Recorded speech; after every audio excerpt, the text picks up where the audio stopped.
are live, friends. Welcome to the Collector Series and the inaugural Major League Baseball and Prospecting show with my friend Mike at Daddy Rips Breaks. Thanks for joining me today, man. Oh, thank you for having me. And it's going to be fun. It is going to be fun. I think there's some shows out there that highlight prospecting and they highlight baseball, but we're trying to wrap it all into one, kind of like the soups to nuts. You know, when you're a baseball player, you come into the league, get drafted. There's an international draft, and there's the signing pool money for international, which has been, outside of college, probably a more lucrative place to find talent. But there is some great talent in the college ranks too. So there's so much to unpack with that. But that feeds into the Major League the show, the Major League Baseball season. Who we're thinking is going to be a great Major League, our Rookie of the Year, our MVP picks, some of our picks for the NLCS, NLDS, and maybe our World Series picks as well. Who's going to surprise people? This is going to be a show that's going to talk about all those things, but it's really going to heavily focus on the prospecting, the nature of the long game of prospecting baseball players and what goes into the thought process. And it's going to come from a breaker's standpoint because Daddy Rips looks at breaks. This is what he does for a living. He lives, eats, and breathes and sleeps Bowman Chrome. He understands those markets better than anybody, and I'm going to say this, anybody out there. So Bowman is king. Bowman is king. Bowman is king, and he knows his stuff. So want to pick his brain and learn more about, who's coming up the pipe and who's going to do really well, and who do you want to target? If you're going to try to prospect, who's a good person to prospect with and target with? Because we all know Topps rookies are great, but nothing beats the first Bowman Chrome. It is the king.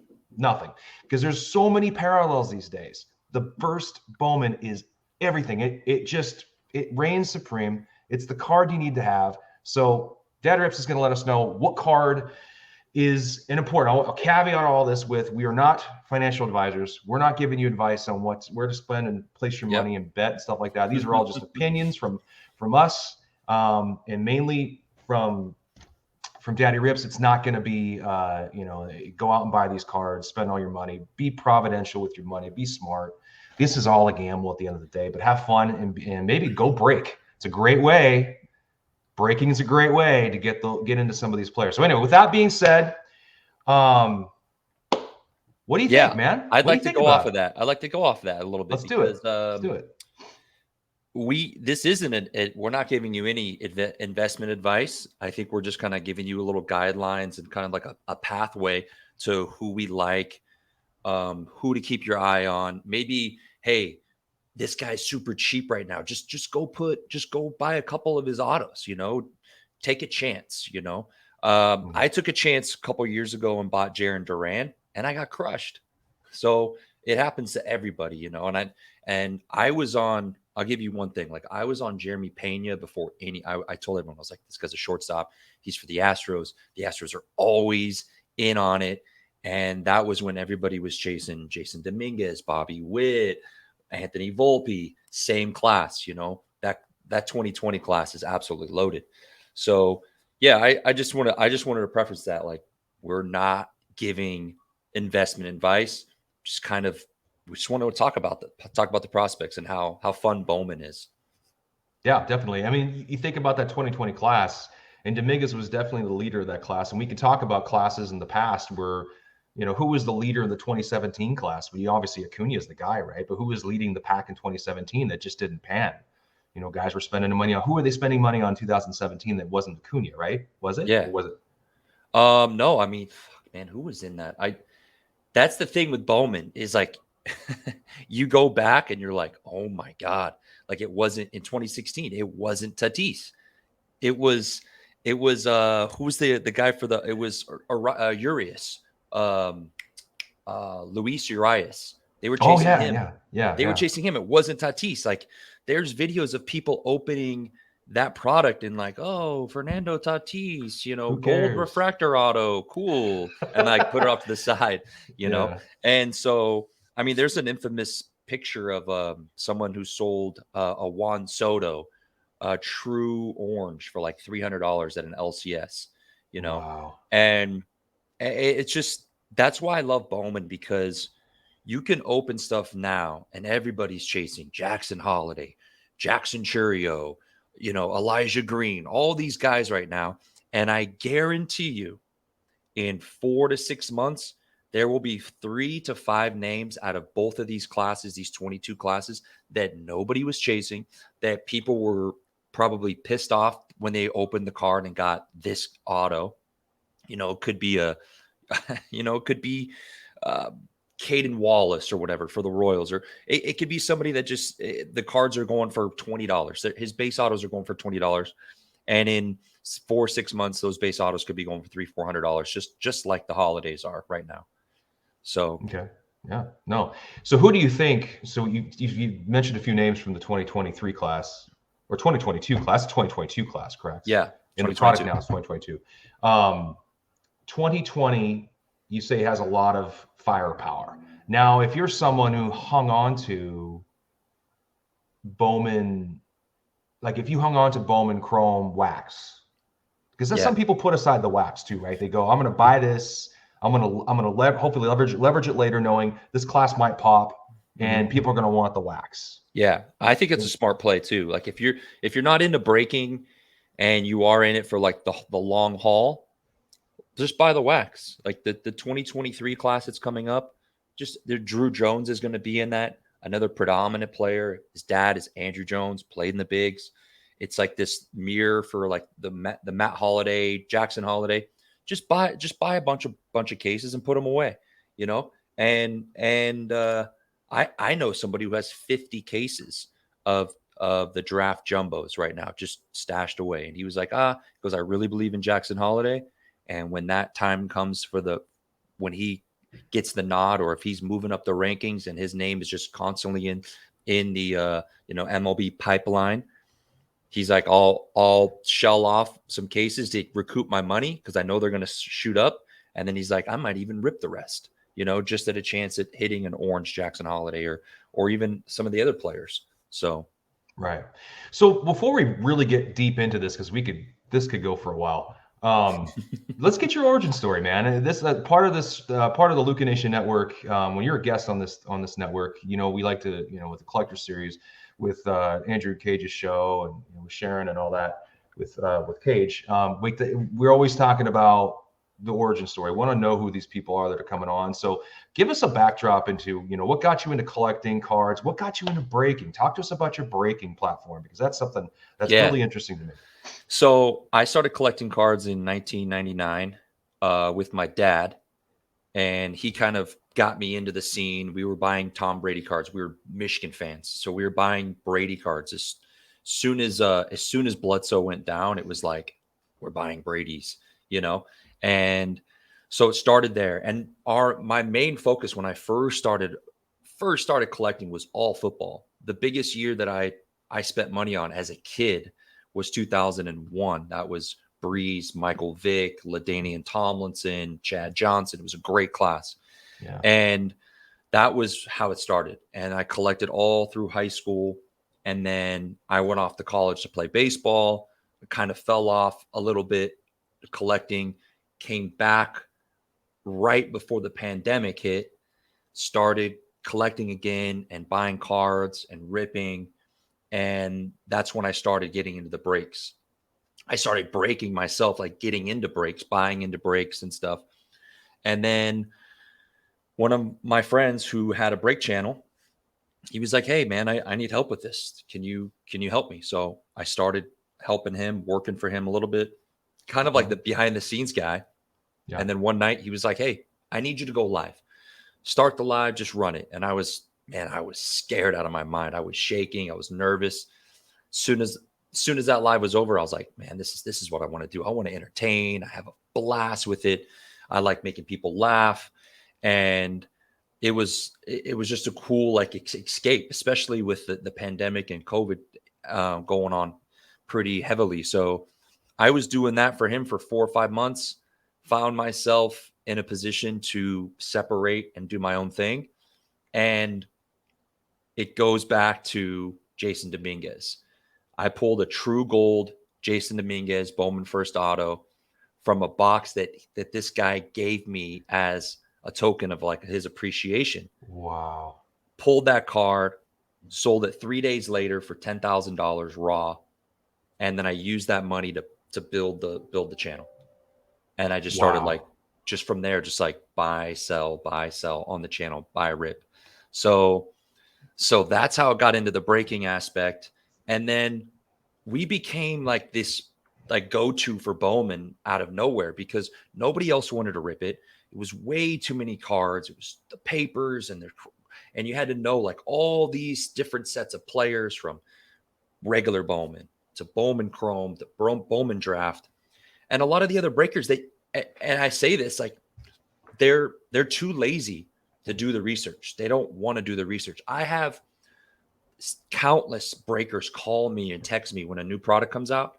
Hey, who's the chase? Who should I look for? Can you send me a list? And I'm like it's not that hard. It really isn't that hard. Like you could just type in Bowman Chrome 22 like chasers and a list of different people's like takes and who they think is good. And they have tiers of everything.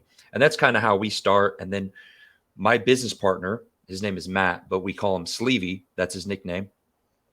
He played in the minor leagues. He played for the Marlins. So he knows the deal and he knows we know what to look for. We both played baseball. So, and we were both pitchers. So that's kind of how we took off with Bowman because people would people still come to us when they don't even spend money with us. They're like, hey, DR, I just hit this card on Blez, what's it worth? I'm like, man, come break with us, Yeah, absolutely. Yeah. But I give them advice and I let them know like, to buy or to grade or sell or just, whatever. So that's kind of how it came about with the breaking. And now that's our thing. That's our lane. And we stick to it. We're like 70% breaking Bowman for the most part. So that's really cool. So with your breaks, talk to me about breaking and talk to me about breaking Bowman Chrome specifically. So how does it work when say pretend we're talking to someone and I've been in one of your breaks. It was really awesome. It was a lot of fun. It's fun. It's exciting. It's almost like something to do on a Friday night or a Thursday night or whatever. Talk to me about if you're brand new to this but you love baseball. You're a particular fan of a particular team. Obviously, your heart's going to be going for that team, but that doesn't always work out very well, depending on how well they draft, how well they have their farm system, the strength of their farm system. Traditionally, the strength, like you're talking about Houston, probably think of Tampa Bay. You think of the Dodgers, Cubs. There's lots of teams that are traditionally really good at Mariners are becoming one of those teams now. Mariners are becoming one of those teams. Absolutely. We've been suffering for a long time, but yes, we're definitely finally might see some of the light of day here. But talk to me about it coming in as a new someone who wants to break with you. What do we need to be thinking about? Well, it's an easy way, like breaking aspect is an easy way to enter into sports cards at a lower price. You have like last night we ran Bowman Chrome Sapphire boxes. We ran 10 boxes. Now, if you want to buy a Percy, it's like over $300 to buy the box. But if we did 10 boxes, we divvy it up between 30 teams. Then it costs everybody $100. You get one team and you get all the cards that come out of those boxes for that team over the course of that 10 boxes. So it makes it a little bit, I wouldn't say cheaper, but it makes it a more valuable way to spend your money in hopes of hitting a big card. Now, it's never, last night we had probably 5 guys out of 30 that profited money. Like they hit cards, they spent $100 and they made money. Now that's great because one of the guys hit a Julio Rodriguez variation Sapphire to 75. It's like a $1,500 card raw. That's a huge come up when you're only spending $100 on a team. So there's those nights, and then there's going to be the nights where you spend $300, $400, $500 and you're getting $25, $30 back on cards. Yeah. So, but we as breakers, we've done all the products between football and basketball, baseball, we did soccer. And as we've grown and learned the market and the ROI and having a down, last summer was really tough for people. It hit everybody hard. So now we are trying to really focus on putting stuff on the table that has good ROI, that you're not going to get killed on, even if you do jump into a break or several breaks, spending, $300-400 in a night. You're trying to get as much yield as you possibly can. And that's what we try to do as much as possible. Like Top Series 1 came out the other day. That stuff's trash. And if you promote that, and I can't get behind that. I really can't. It's garbage. It's really is, because as soon as It's Topps Chromes come, overprinted. It's overprinted. oh Like my God. Yeah. It's too many. It's just too much of it. It's like it goes back to that you're safer with Bowman because you have colors, you have all the different parallels that can bring you Yeah. different kinds of value with a player. Well, and I also I'm trying to preach, because I know Tops and Fanatics. I know they're watching breaks, and I know they're watching lives, and they're starting to overproduce on the Bowman side too. And I've said it. I'm like, get rid of these stupid parallels. Nobody likes them. The Ray waves, like, get rid of them. Stick to what works. And that's Okay. That's a great statement. yeah. Let's unpack that statement. See, I told you we're going to kind of go with the flow here. You're bringing up a lot of really great things. Tell me, and for those out there that don't know, that are just maybe getting in the hobby in the last couple, 2 or 3 years, give me the most important chase parallels that matter, not the ones that they've created in the last few years. Stick to the true colors. So you have true blue, you have true gold, you have true orange, and you have true red. Those four, if you could stick to those four colors in the players that you want, that's the best formula. And I tell people all this all the time, like the canaries and the shimmers and the waves and the ray waves and the lava, the speckle. the lava, the speckle, like even the refractor at $4.99. That is a classic OG Bowman parallel that you cannot hurt yourself by going that route. Once you start buying these other, that's like, I love HTA, Chrome HTA. It's easy. It's 3 autos. It's to the point, but they have like the Blue Mojo, and they have those parallels in there. It's like, just stay away from those. They're great. I think when you rip those and if you hit a big name on that, grade and sell real quick, or just sell raw, recoup your money, make your money on that, and then turn it into something else. So especially now with how like the market is really tightening up, basketball and football stuff is coming down. Baseball, the best thing with baseball, it never popped. It never hit that like COVID bump. It spiked a little bit, and then the market kind of shrunk, and it just kind of stayed level. Like the 2020 class took off a little bit, but it's come down, and that's great. If we can keep the Bowman boxes in the 3 digits, stay away from the 4 digits, I think collecting baseball is going to be great for everybody, because you can make breaks affordable for people. As soon as you start getting into $1,500, $2,000, the 2019 is Wander, Julio, Noelvi Marte, like all Luciano. Those boxes are like $1,500 a box. Like, nobody's going out to buy those boxes right now.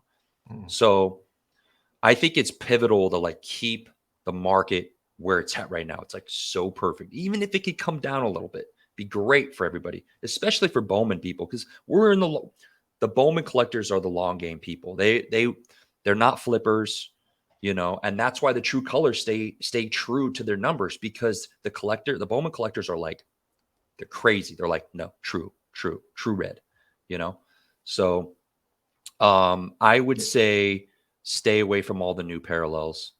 If you hit a big name, just sell it right away. Just get rid of it, turn it into something else. Got it. So look, you talk about the long game. Do you see a future with Fanatics coming into play? Does Fanatics really change anything? Or is that Bowman Chrome, that community is still going to be pretty solid? The foundation's there. But does Fanatics grow that at all? Does that somehow interweave into Major League Baseball, their promotion, what they push moving forward? Does that grow that? Does that grow your business as a breaker? I really hope it does, because I feel like the Topps company was just like the old school way of things. And now with Fanatics, I feel like that opens a lot more doors, especially with like they already have the memorabilia deals, so they can bring in these players and maybe have the interaction with breakers and go, hey, we're going to give this breaker, Fanatics, we're going to give this breaker a spotlight with this athlete and have this athlete sit in while they rip 2023 Bowman Chrome and they're chasing this player. And you've already seen it. Like some of these breakers are already getting prospects in their room and breaking with them. So I think Fanatics will open more doors. And I think I think they're willing to spend more to grow to grow the business. Definitely. And folks, remember, as we talk about this, go check out @Daddy_Rips. Check out his breaks. Go participate. He's going live often. Give him a follow, because when you follow him, it'll pop up and show that he's going live with the break. You don't have to join the break, but you can watch the break. You watch the break, you're going to want to join the break. I promise you. You're not going to watch it and go, I want to sit on the sidelines for 3. You're going to, I want to get in on this. And it's really easy. Make sure you have Zelle or something handy. Zelle, what else to be able to? Zelle, Venmo, Cash App, Apple Pay. App.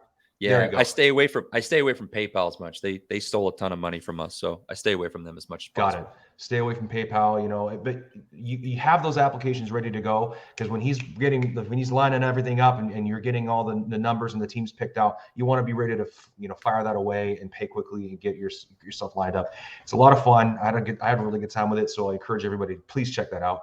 And I tell people too, like, just come hang out. Like, it's a really good atmosphere. It's fun time. We say some wild stuff. I'm not for everybody. I'll tell you that ahead of time.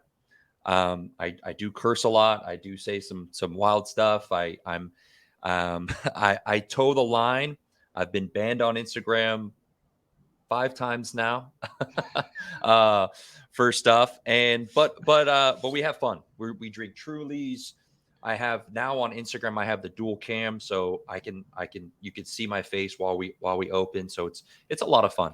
I've had people, and I'll say this, I've had people come in our room as trolls trying to troll us, and I just let them go, and I give it right back to them. And then 2 weeks later, they're buying into our breaks. And they're I can't troll you, so I might as well hang out and spend money.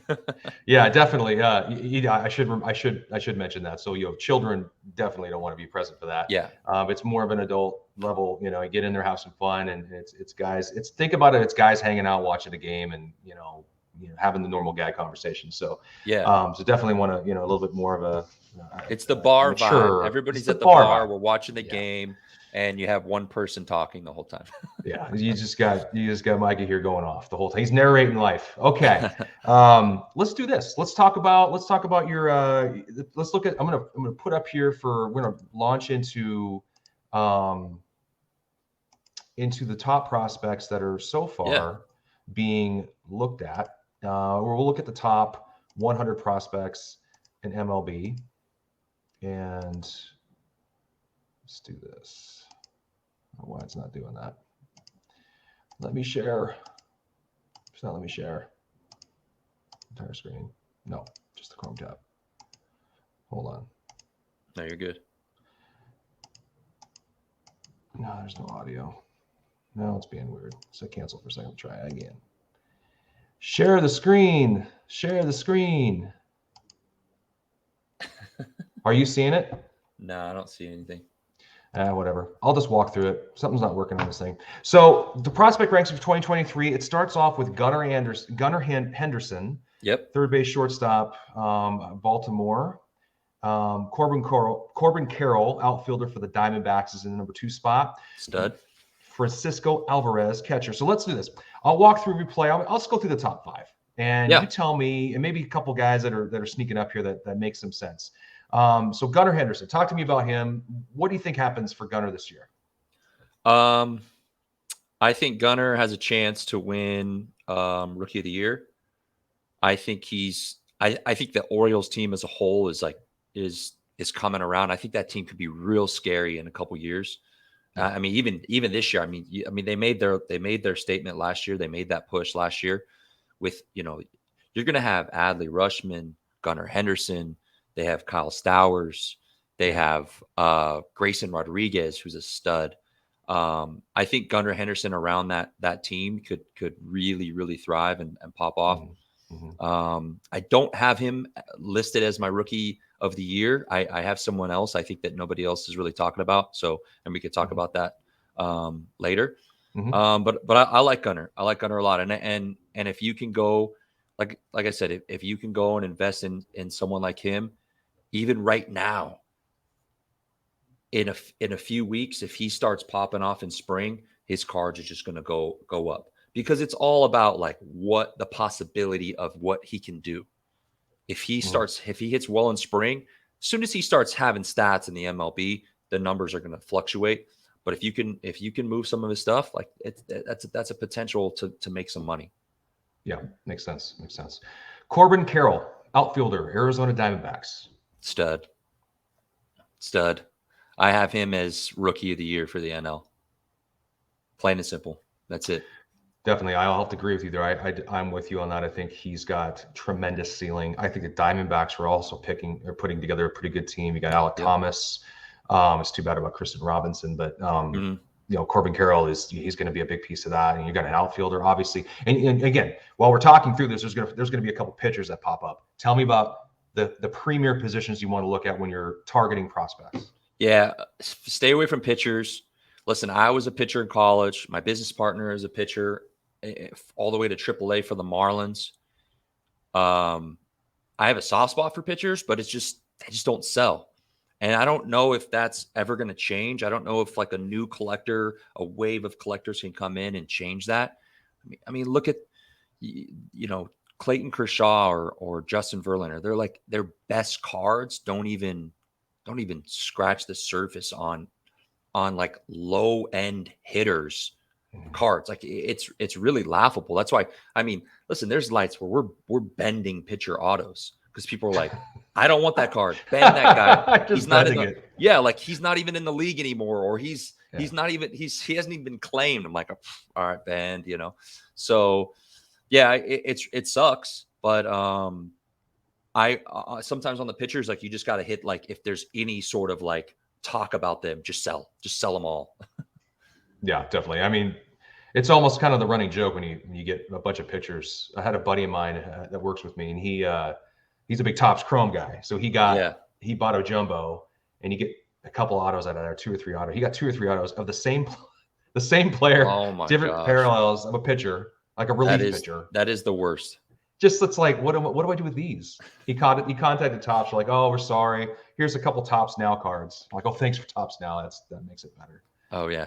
Jeez Louise. Anyway, it's always like the pitcher that you get multiple autos in a box for. Right. It's never like you're never gonna get 2 Jordan Walker autos in the same box. Like never happens. Nah, you're gonna get a pitcher. And which brings us to the next player, and it's a catcher. And catchers are also interesting too, because Ali Rashman he was a number 1 prospect for a while, but his numbers aren't where they should be. I learned my lesson. I got into him pretty good until I learned that catchers don't really command like I thought. Just the longevity of catchers, Right. I mean, you'll never see a Buster Posey type again. That's really hard. That played catcher for that long. That's why, like Francisco Alvarez, you're talking about him. Yeah. If he can move to first base, that would be better. Like these catchers have to move out of that position, because you're taking. I mean, what some of these catchers are missing 2 games a week, resting their legs. Right. And it's fantasy baseball. It's something that I think maybe you and I will explore more in the future, is how fantasy baseball and dynasty fantasy baseball works into the play here. Love dynasty. Because we'll probably move into that in future episodes more, incorporate that more into what we're talking about, so we have more things to talk about when we do these shows. But fantasy baseball is going to have a big play in this, because you see some of these guys that you want to draft early, right? Same thing. You could do this with prospecting, with buying the cards. You could do this with fantasy baseball, and who you want to draft. You're still going to get the goods here with Daddy Rips and DPZ. So we got Harry Ford. I love Harry Ford. I wonder if he's going to be trade bait at some point for the Mariners, but I mean, he's incredible talent, and he's a catcher though. So I was going to maybe wonder, do I really want to pick? I mean, maybe I'll get him because he's a Mariner, but do I really want to pick up a catcher? And some of his prices are, there. But again, he's in that class where you have all the lavas and all that other stuff. So it's like kind of walk out. Okay, so moving on. Jordan Walker of the Cardinals, outfielder, third baseman. I He's a have double. He's a so double A guy. So I have Corbin Carroll and Jordan Walker neck and neck for rookie of the year interesting. for the NL, and that's all gonna just depend on if if whoever comes up first, or whoever if one of these guys starts the season on the roster, I would go with those guys. Walker, I mean, if you just go watch some of his videos, man, the ball comes off his bat like insane. It just pops off his bat, and I don't know, man. He just seems like he's a tank, and I would his cards are already so high. I think his true PSA 10 true orange. I think the guy was asking like $35,000 for it, some crazy number. But that's a player that's like, it's hard because to get into right now, but always watch him, because if I could see if he has a bad start to the year in the majors and his cards come down, like swoop a card and just hold it, because look what Julio did. Mhm. Julio was terrible in the first. What was it? Mhm. What did it take him, like 28 games to hit a home run or something? Yeah, it was a little over a month to get into Yeah, this, to get I into think a it was like, stride. Yeah, yeah. But then once he got that stride, it was like, never it look back. was, yeah, never look back. And that could happen with one of these guys, Mhm. because Julio's numbers came way down. I mean, Yeah. Wander's numbers were higher than Julio Mhm. like a month into the season, and now his numbers are way higher than Wander. So I think Walker Coral, right? Corbin Carroll is who I have for rookie of the year. Awesome. Corbin Carroll, Yep. Jordan Walker, neck and neck. So here's something I want to remind everybody as we walk through all this information.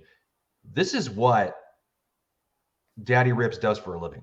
He Yep. studies and analyzes all these players, especially the prospects. He knows everything about most of these players. You're not going to get any more detailed information than what you're going to get right here at Luca Nation Network on the Collector Series, speaking about prospecting in baseball. You're not going to get any better information than that. He lives and breathes, eats and sleeps it. He knows it. He understands it better than else. I know a little bit of it. He knows all of it. So remember, yes, it'll be fun for fantasy baseball, for prospecting, buying cards. You're going to get great value here tuning into this show. He's going to be able to give it to you. One of the things we're going to coin, I'm going to coin this right now. I thought about it while you're talking. I don't know how often we'll do this, but we're going to call it the Daddy Rips pick to rip. The Daddy Rips pick to rip. Out of all these players, I'm going to ask you at the end, after we walk through a couple more, and when we give some of our picks in, I want to have you give us the Daddy Rips pick to rip. The guy you want to kind of go find, maybe under the radar, a guy you can maybe get cheap. Who knows? But the Daddy Picks pick to rip. I'm looking at the screen, so I don't see your face right now. Hopefully you're smiling. But that's going to be coin. That's going to be No, a I thing like we're going it. to use from now on. That's, I'm a creative guy, so I come up with stuff. No, that's cool. I So like that. yeah, And I have plenty of those players, but I have one in particular that I could give you today. let's do that. So every time we have a show, we're going to have one of those. We cannot have a show without it. So we can end. We'll save it to the end, but that's going to be a guy you're going to bring up. So let's walk through a couple more guys here, because there are some pitchers in between. A guy that I think is I don't know if he. I wonder if it is Wander Franco. Is this a hype train going on? But there's Anthony Volpe for the Yankees, a shortstop. I think that's credible. Yep. He comes in at 5. Talk to me about Anthony Volpe, and then we'll get to the person I think is a little bit overhyped. Anthony Volpe, shortstop. Yeah, I was a little worried about Volpe last year because he started off really, really slow and cold. But what people have to realize, and I think something that now nobody really thinks about, is weather. He plays where it's cold the first month and a half, 2 months of the season, where they're playing night games and it's really cold. And I don't even think people think about that even in the big leagues. Like, back in the day, it was like Jose Abreu. You look at his stats, like with the White Sox, his numbers were really bad in the first 3-4 weeks of the season because it was cold. I mean, if you guys don't play baseball and you have a wooden bat and you hit a ball and it's 50 degrees outside and you didn't hit it on the barrel, even sometimes you hit it on the barrel, your hands are stinging and the ball doesn't fly as well. So he started off really slow. And then to get to where his stats, Volpe's stats were at the end of the season, having that, like, I mean, I had a buddy who had true reds and red shimmers, and he was freaking out. It's like, dude, what am I doing? I said, just wait, dude. I said, go, just wait. A lot of these guys, they start slow, and it could be weather, it could be first season in the minors, it could be they were in single A last year, now they're starting in double A this year. The pitching difference between single A and double A is like worlds different.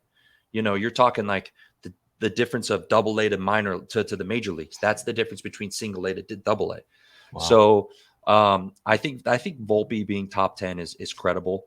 And I think not shipping him off last year tells me that the Yankees believe in him. So yeah, I like Volpe at 5. Yeah, I think, and they moved Glieber to second. I think that's creating the space for Volpe to come up. Do you think he comes up this year? Before or after trade deadline? There's a possibility. What is he? Is he 20 years old right now? 21. He's 21? Yeah, I could see that. Okay. And another reminder too, we're going to sprinkle these in as often as we can. Sleeve all your chrome first. Sleeve them all. Oh, sleeve them all. I sleeved about 5 or 6 Volpes when I was busting open 20. Whether you're breaking or you're buying, sleeve them. You're going to get them sleeved. Obviously, from you get with a reputable breaker like Daddy Rips, you're going to get them sleeved. They're going to be delivered to you. It's going to look terrific. But sleeve them, keep them, put them aside because you just never know. Like you said, we top load almost every first hitter chrome. Because you just never know. I mean, look back at nobody knew who Jeremy Pena was. Nobody cared who he was. I had guys when they went to the World Series. And he was going off. I had guys sending me pictures. Do you remember when you pulled me this? This wasn't even. I took it out of the sleeve. I didn't even top load it. It was just in a box, and I'm like, oh my god, that's a $500 card now. You know, so it's crazy. So let's move on to a player that there's a couple more here as I keep scrolling down. It gets so many players, so many. So we'll definitely have more. We'll do another episode to kind of talk through a few more of these players. We'll finish on one guy here. Jackson Cheerio comes in at 8. Mm-hmm. He's 18 years old. Number 8. Double A. Does he really deserve that? I mean, he's above Marcelo Mayer. He's above Ellie De La Cruz. He is also above Jordan Lawler, Jackson Holiday, Drew Jones. I think it's definitely credible what he did last year. He's in Double A already. The Brewers I mean, that's it's. I wasn't super big on him in the beginning. And then Sleevey was like, dude, look at this, like showing me videos and showing me that like certain statistics. And I'm thinking, man, like, okay, you're right. And he's like, he's 18 in Double A. Like that is so hard to do. I mean, okay. People forgot about Jadon. The guy was 18 in Double A last year. So that was only because of Bobby Witt. You know, Bobby Witt kind of took that leap above him.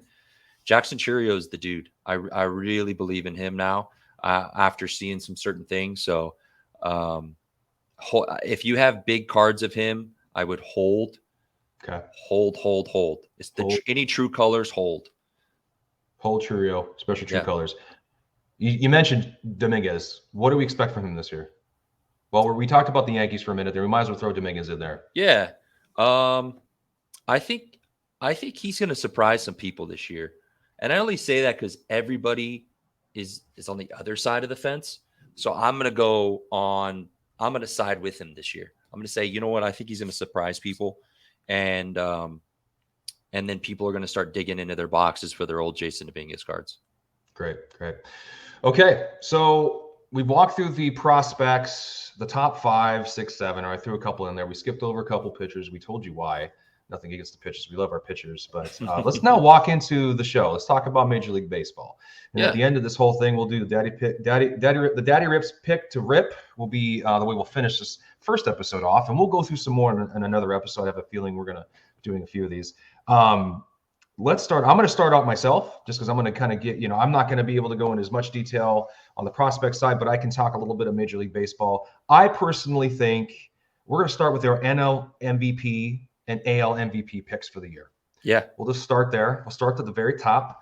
I think the Atlanta Braves, Ronald Acuna Jr. is going to be the National League MVP. I think this is because last year he wasn't going 100%.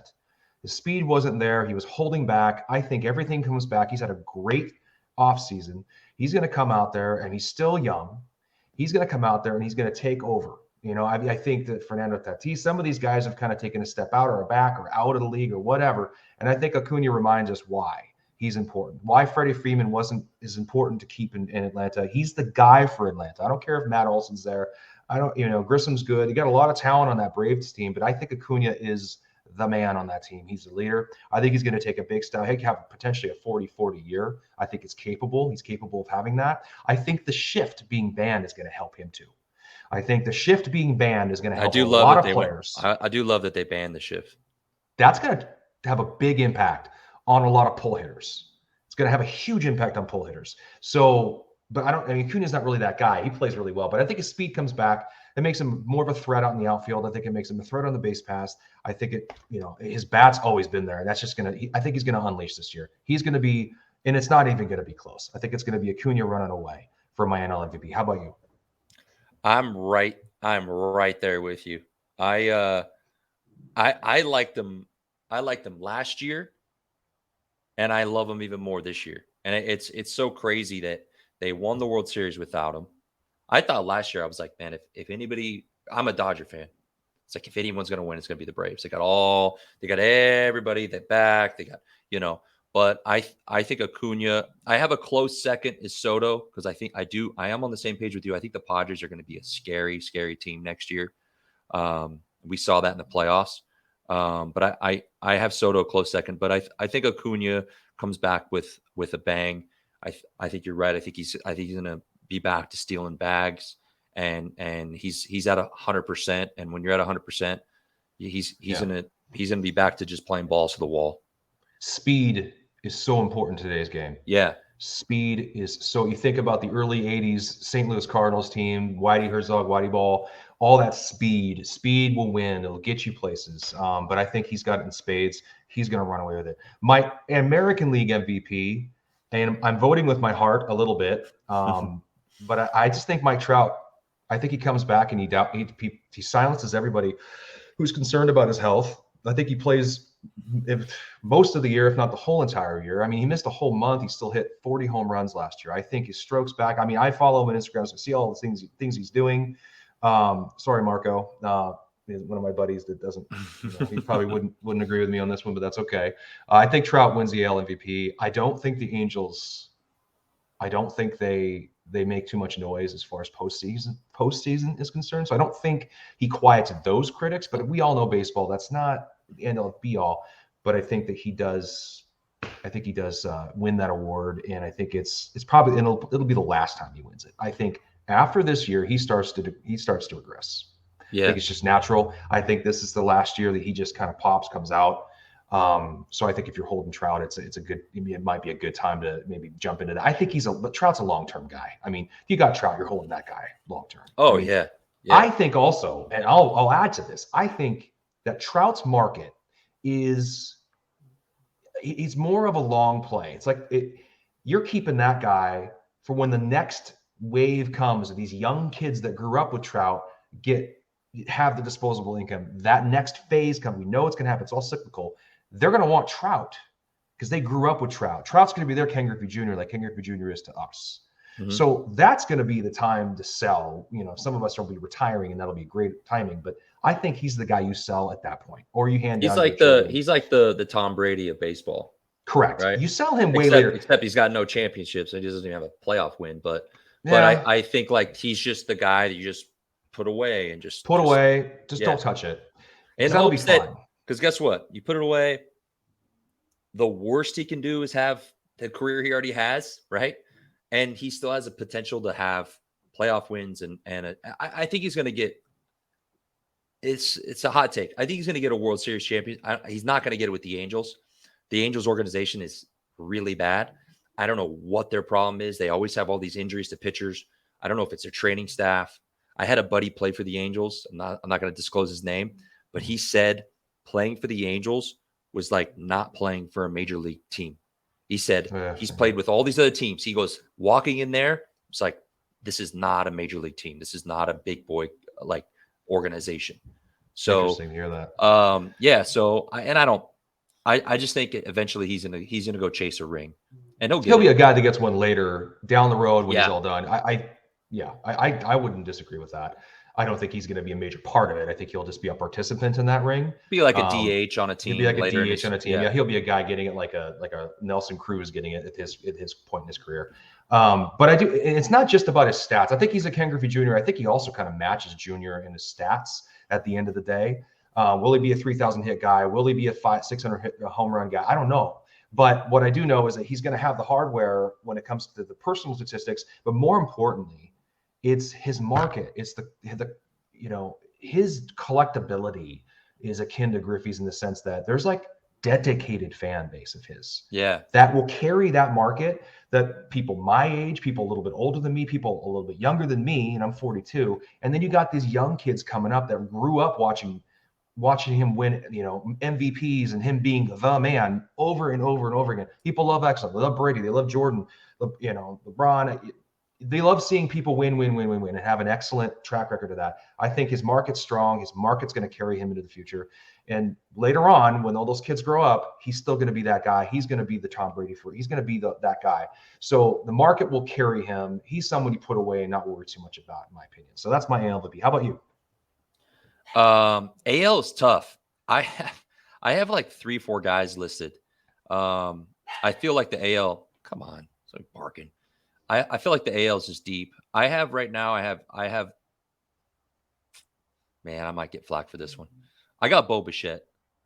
Bo Bichette? Okay. I got Bo Bichette. I had Jordan and Bo Bichette like 1A, 1B. I think Jordan explodes. That guy needs a position. Yeah, DH is not going to. It takes away from him. And that's what sucks. It takes away from his cards. Exactly. His cards should be right there. Monsters. With all those other, and they're not. They're not even close. It's wild. But Bo Bichette, it's just like, I don't know, man. He has the swag. He's got just all the, he's the 5-tool player. He does it all. It just sucks because if he was on a team without Vlad, his stock would be way up because they would go, oh, this team, it's Bo Bichette. But he's on that team with Vlad, and Vlad's going to always overshadow him. But I'm hoping that, maybe he pops off this year and he takes over that mantle on the Blue Jays. I think it'd be great to see like a Bichette traded to the Cubs. A guy like Bichette for the Cubbies. I mean, can you imagine that market would just eat him up? Yeah, that's city. I mean, That's a great city. Great stadium too. Oh yeah. Have you been there? Yeah. No, I haven't been there. I haven't been to Wrigley. I need to go there at some point. All right, so let's just dive into the American League Rookie of the Year. I think Gunnar Henderson. I think he just seems like the guy who's going to do it.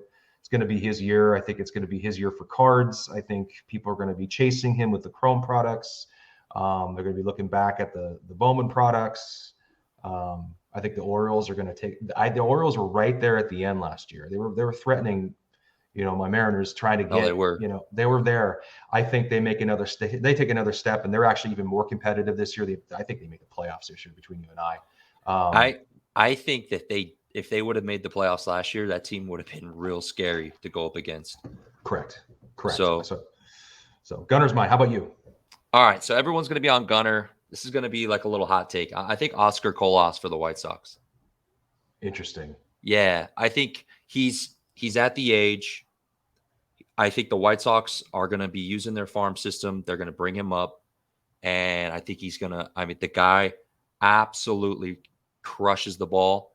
But yeah, it's that's why I was saying earlier. I was like, I'll save my AL Rookie of the Year because it's something that people are going to be like, Oscar Colas. A lot of people are like, who? If you don't know a lot of people, like who's this? Like he plays for the White Sox. He's a stud. He's already. I want to say he's pretty old. I want to say he's like old in the sense of prospecting. I think he's like 22, maybe 23. Like a Pena. Yeah. I'm gonna say him. I mean, I could have gone the easy route with Gunner, but I just figure hot take. Why not? I'm going to go easy route because I don't know too much more other than Gunner. So I'm a little lack of depth there on the rookies. My NL MVP is Corbin Carroll. I think you and I both share that. We already shared that earlier. Yeah, I Corbin think, Carroll, Jordan Walker, and mine is based on who gets called up, who's going to get the most at bats, really. okay, yeah, the most opportunity to grow and Mhm. learn and acclimate to that step up. Um, ALCS taking on. I mean, I'm going to go with my heart. I think Seattle gets there, but I think the White Sox, Chicago White Sox. You talk about your rookie of the year pick. I think Yep, about Luis Robert comes back and has a really good year. man. He's going to be my pick for the guy who comes back and pops. Is I'm that your all, I'm comeback? Is all that your comeback player of the year? That is also my comeback player of the year. I Nice. think Luis Robert stays healthy, like Mike Trout. So my two big picks, my biggest, not to mention I do have a Topps Gold out of 50 PSA 10 SB. Yeah. I bought online raw, and I graded it and it came back at 10. I have not had that luck, other than Roderick Arias. I have not had that luck with PSA. It's always I'm terrible. I just literally give them money because I read it's not their fault. It's my fault. I'm not looking at it carefully enough, I guess. But I sent that in and I came back at 10. I sold it. I bought it and sold it last year, and I was kind of regretting it. Went and bought it raw, figuring, it'll come back at 9 or an 8. I'll have to sell it, but whatever. But came back at 10. Now I don't even want to sell it because I'm like, I just 10 that card. I got to keep it. So and that's not the reason I'm picking him. I just think he's got way too much talent. I think he's healthy. I think Eloy Jimenez is not someone we can count on. He's not very great in the outfield. I think Tim Anderson's going to pop off. I think your pick for AL MVP is going to do well. And I think the Chicago White Sox threaten. They do well. I think they run All away right. with it. So I'm going to piggyback off that. It's not Lou Bob. And you just mentioned his name. I'm going Eloy for my AL comeback of the year. I'm going Eloy. I love that White Sox team. Yeah. I don't even I used to have Eloy cards. Unfortunately I gave them away as bounties and breaks. I gave You away did. 2 I remember that. You had a green earlier. green Yeah. sapphire and an orange sapphire. Remember that. And yeah, I think that White Sox team is really good. Lou Bob, Eloy, Anderson. I just think that team It's last fast. year. They're Yeah. fast. Yeah. Incredibly athletic. And last year they're plagued with injuries. And if they could just keep a 100-game span of like injury free to the big boys, I think that team could win 100 games. No, easily. They're dangerous. There's so much talent in the American League. Blue Jays are really good. Baltimore is going to surprise some people. Cleveland's they got some talent there too. You got obviously Texas is loaded up with DeGrom. Yep. Obviously the Astros. The Astros are going to be there. Astros. They're the class. They're the team everybody's going to be trying to chase. Even us in Seattle. We have high hopes. Boy, is it brewing like crazy in Seattle. We're really excited. That division is going to be real interesting this year. Well, yeah, the Angels have to win. Texas has nothing to lose. Nothing to lose, and they loaded up. They loaded up. We have pressure because now all of a sudden we've gotten a taste of it, and there's expectation that we're going to do something. And then you've got Houston, who's they're unstoppable. And then you factor in the Blue Jays. The Yankees they're going to be good. The Yankees are going to threaten. Boston's going to be good. It just always happens. Chicago and Cleveland. I mean, it just keeps going. Tampa Bay should be, making some noise as well. This is going to be loaded. It's going to be a real interesting wild card race at the end too to see how that plays out. But the health AL is going to matter. Loaded. Yeah, This AL is loaded. Yeah, it's just loaded. So I have you're gonna have 4 legit teams not in the playoffs. Correct. That should be in the and then on the NL side you're probably gonna have 1 or 2 teams you're like, oh, this team should be in the playoffs. Another guy we're not talking about is Bobby Witt Jr. I think Bobby Witt actually has a pretty good year. I don't know if he wins any awards, but I think he keeps his stock where it should be. He's in Kansas City. If Bobby Witt was on the Dodgers, his stock would double. I think so too. I think the market's hurting him right now. Yeah, the market is hurting him. So Seattle White Sox and Seattle Mariners are my ALCS picks. Who do you? I'll just go all the way through because it makes sense to kind of walk through it. Seattle White Sox. I have the World Series. I have the NLCS. San Diego and Philadelphia. I have that matchup, which I feel like is a good matchup. I don't like it because I'm a Dodger fan, so I hate the Padres, but I respect the Padres now. You're going to really hate me then. So I see San Diego beating Philadelphia, and I have San Diego and Seattle meeting. Somehow we beat the White Sox, and somehow we get past Houston. I don't know how, but we do it. And this is a little bit of my heart going into this. I'm not going to lie, okay? I'm a little invested, but I have to. It would be different if we were usually the terrible team we are, but we actually have some promise. So I have the World Series with San Diego and Seattle, but I have San Diego winning the World Series. Just too much firepower. I think Tatis comes back, plays really well. He's determined now. I think you've got so much talent in San Diego. It's just not even fair. It's been like the Dodgers have been the past few years. I'm a big Dodger guy too. I love the Dodgers, but you just outside of Seattle, it's like my favorite team. Yeah. But I think the Dodgers could easily be in this mix. Could easily be winning the whole darn thing again. But I see San Diego just finally. They've paid. I mean, they've been dumping cash. I think it finally pays off. Yeah, I agree. I do. That Padre team is really scary. And as a Dodger fan, I mean, like I said, we saw it in the playoffs. I mean, that team and that city was. I had friends there, and they were like, "Man, we've never had this feeling. We haven't had this feeling ever as a team to just." The team just really popped off. Hopefully they aren't riddled with any controversy or injuries again. But yeah. So I like those picks. So what do you have, Daddy Rips? Who do you have taking it all home? I have, and this is off the cusp because I forgot to even write these ones down. It's okay. I'm going to go off the cusp here. Do it. I'm a Dodger fan, and I'm going to take my heart out of this.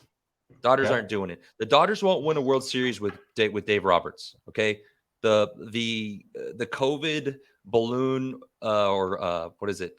Bubble that doesn't count. I'm a Dodger fan. There's an asterisk next to that World Series. That does not count. Why? It doesn't count. There's just no. You can't have games with no fans, and then and then we're gonna have a central location. It's like no, everything.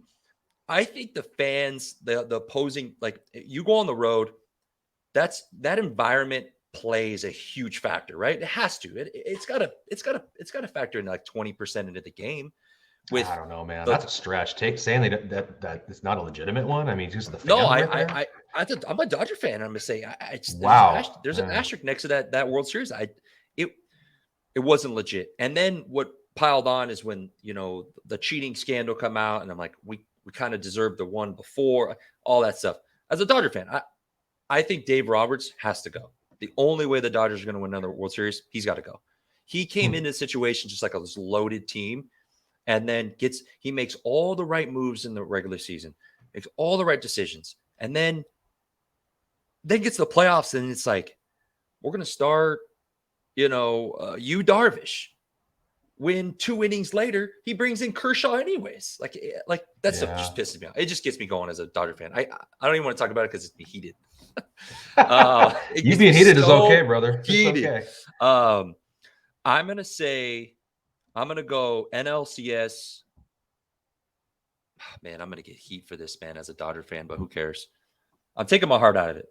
I'm going Braves Padres. Braves Padres, NLCS. Like I said, like Padres, we already talked about. Padres are fucking good. They are good. Yeah, they're good. Like built to win, and they're built to win now. ALCS, I'm gonna go Cinderella. I'm going Orioles Astros. I'm gonna say the Orioles are a scary team this year. And they get into the playoffs with about 85 wins. They sneak into the playoffs, and I'm gonna get so much. Someone's gonna clip this, and in 9 months they're gonna go, look what Daddy Rip said, and the Orioles win like 45 games this year. I mean, that 85 wins is gonna be no better than a wild card spot at the best. That's right. I think they sneak into some people are gonna have to fall down for that to happen. I think they're gonna sneak into the playoffs as a wild card, and I think that team could be dangerous. So they have all these young guys that there's no pressure on. They don't have like the Blue Jays. You get playoffs like Vlad and Bo Bichette, you got to produce. If you don't produce, we don't win. You have all these like last year, Trey Turner, like he didn't step up for the Dodgers. He made a couple errors in the playoffs. Like they just have like those players. It's just like, we have nothing to lose. Like we're not, we're not supposed to be here. Playing with house money. Yeah. Yeah. Astros are just built, man. They're just the San Diego Padres of the AL. They got everybody. I hate to say it because I hate them, and I hate Jose Altuve with a passion. I would bone. bend a superfractor auto of Jose Altuve if I had the chance. I would bend it, but it's just hard. Jeremy Pena's is only going to get better. Jordan only going to get better. I don't blame Pena either, though. I don't blame Jordan. I think No. those are two players that, and I'm a Mariner fan. I hate the Astros with the passion. I can't. I mean, Bregman. We all boo. Like my daughter, we went to the Mariner game. We've been to a lot of Mariner games, obviously, tons of them. She goes and we go to a lot of games when Houston comes to town, and she goes, "Daddy, why are they always booing this guy?" And I'm like, "Is this guy cheated? Mm-hmm. This guy cheated. That's Like why we boo that guy. Cheated. And he's smug about it. That's why we cheer. Everybody jeers him and they jeer Jose Altuve. Nobody's, when Jordan comes up or Pena, no one's. I mean, Pena's, he's good. Jordan's amazing. He's a legitimate threat. You're scared to pitch this guy. I mean, in the playoffs, and you have Kyle Tucker. Kyle Tucker's like their fifth option on that lineup. Right. None of those guys had anything to do with all that stuff. So you don't really blame them. They're good players. You kind of have to support them. You kind of like them. But yeah, I'm with you. Like Houston's they're just difficult to talk about. Yeah.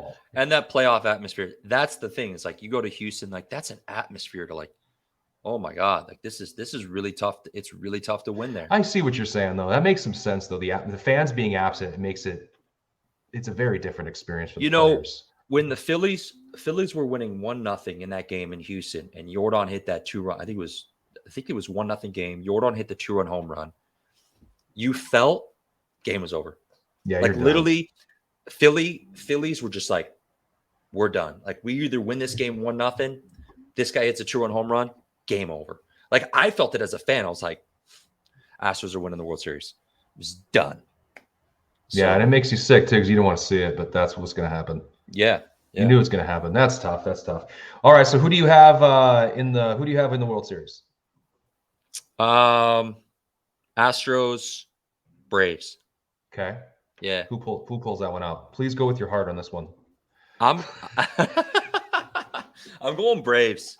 I have a buddy who's a huge Braves fan, so if he watches this, he's gonna be calling me. Oh, you! I know you love the Braves. I actually have a soft spot for the Braves because growing up, two of my favorite players were Chipper Jones and Andrew Jones, and that team was so fun to watch. Greg Maddux and Tom Glavine and John Smoltz, and they had like all these players that were just like, how are you not a Braves fan? When I was a kid, I loved the Dodgers.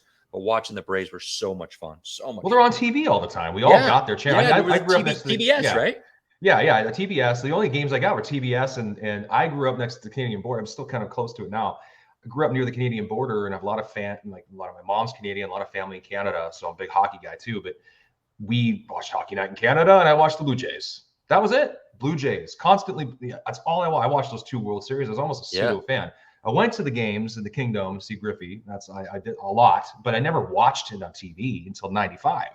You just never got to see all the All-Star games. That'd be about it. It was all Toronto Blue Jays and Atlanta Braves on TBS. So the Braves had like the national. They have a national fan base because of that. So, but here's what's interesting about the Braves, and I learned this through you. Their farm system is done. Like, who do they have? What have they done to that? I don't know. It's pretty wild. Like even when we're opening, I don't even remember the last player. There's products where they don't even have like a player. We're just like Christian Pache. Was he like the last guy? Maybe. Yeah, Christian Pache. Right. Yeah. What about so Grissom? bad. The Grissom. Michael Harris and Grissom. Michael Harris. That's right. I forgot about that. Those guys. They're 2020 Bowman Chrome. Okay. So that product is sounding better and better as the day goes by. Yeah. Because you have Acuna, you have Baby Acuna in that. Yeah. You have Frankie Alvarez. You have Moreno.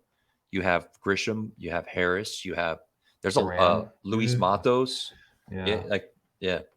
And that's the thing is like if someone's watching this, there's Bowman. You have 3 different products that come out each year. Just regular Bowman first. You have regular Bowman, which that's all going to be. It's going to be all international players. There might be. I think they hold back the number 2 pick every year. So the number 2 pick in the draft will always be in regular Bowman. So like 2020, that was Bobby Witt. 2020. I can't remember who was 2021, but 2022. They're holding back Drew Jones. So Jackson Holiday was in 2022. He was the first pick. Drew Jones is the second pick. So they're going to wait for 2020. They're going to try to give him in the 2023 regular Bowman. So they hold him back. Then you have Chrome that comes out, which is more international players because the international pool is deep. And then you have draft, and that's going to be all the college players in from the United States. That's going to be most of the college players, college or high school. Interesting. So just because we want to have some teasers for people to tune into our next episode, we're going to unpack those three products, when they come out, what to look for, who's coming on the horizon, who in the past is someone to maybe go take a peek at, where their best cards are in those products, because we've already kind of given you some stuff to chew on when it comes to the new season. We'll talk more about baseball. But as we finish this up, the Daddy Rips pick to rip. Pick to rip. Ronnie Mauricio for the Mets. Shortstop. His cards are way too cheap. I think he won MVP in the Dominican League a few weeks back. He reminds me, I watched a video of him a few weeks ago, and I thought it was Ellie de la Cruz. The way he swings, he swings like he's mad at the ball, like the ball did something too. He's huge. Yeah, you look at his first Bowman and you're like, that guy's kind of like a small, kind of reminding me of a Jose Reyes. Right. And then you see him, you're like, oh, no, that's not Jose Reyes. That guy's got pop. He's got speed. So, and his like atomic, I think his PSA 10, like atomic auto first to 100. I want to say it's like a couple $100. This is pretty cheap. It's real cheap. Yeah. I used to hold a couple of his cards. I had a refractor and I had his base auto, but I got too impatient. I just sold off. I need to, this is a great reminder. I can give you all the reminders and all the stories of how you don't sell too early. I mean, you do. I have to sometimes. I'm just getting into all my Griffey, so I'm playing a little safe with some of this stuff. But you got to be patient. There's times to sell, there's times not to sell. We'll talk all about that in our next episode. Mikey, Daddy Rips, thanks for joining us. Thank you so much. Inaugural episode. This was a lot of fun, folks. Like, subscribe, follow, comment below. Go follow at Daddy Rips. Go rip with him. Yeah. Go break with him. We're on Instagram. We're sometimes on TikTok. I'm venturing into the Twitch, to the Twitch realm. But I'll leave you on this. Hot take. Take it or leave it, right? Clip this. Put this online. The MLB, and you're going to love this. You're going to love this. The MLB should change the MLB logo to Ken Griffey Jr. It's only right. It's the greatest swing of all time. If they don't change the logo, it's a crime. Okay? Yep. Do it. Please do it. It would be great for everything. And it'd be such a great brand for the MLB to have him as the logo. Swing, put the backwards hat on with that swing. Oh my God. What a logo. The swing itself. He's got like his own brand, and use that. Just take that, plop it on there, and no, you will never get an argument from me. He is the greatest. He's my favorite athlete of all time. He is just the guy. Very excited you said that. So let's do it, man. Yeah. This isn't our last episode. We're gonna come back to you. We're gonna talk about those other things. We're gonna have more deep discussions on players. And we're also going to react as the season goes on, just kind of how things play out. The frequency of the episodes will be determined later, but you're going to get them. You're going to get a taste of how we're feeling about how things are progressing as the season goes on. Who's doing well, who's climbing the ranks, who's getting called up. That'll be a big topic of conversation. Something to think about when you're looking at fantasy baseball and prospecting baseball. Again, you can find me at PC with DPZ. I'm DPZ, Luca Nation Network. This is Daddy Rips. Thanks for joining the first DPC and Daddy Baseball show on the Collector's Journey or Collector's Series. And we'll see you all later on the flip side. Thank you, guys. With nearly 40 years as the most trusted resource for collectors, dating back to the first Beckett magazine in 1984, Beckett has been the brand that bridges generations of the hobby. We're happy to be partnering with Beckett and look forward to keeping you all updated on the big things happening at the company in 2023. Beckett. It's the name you know and the name you can trust.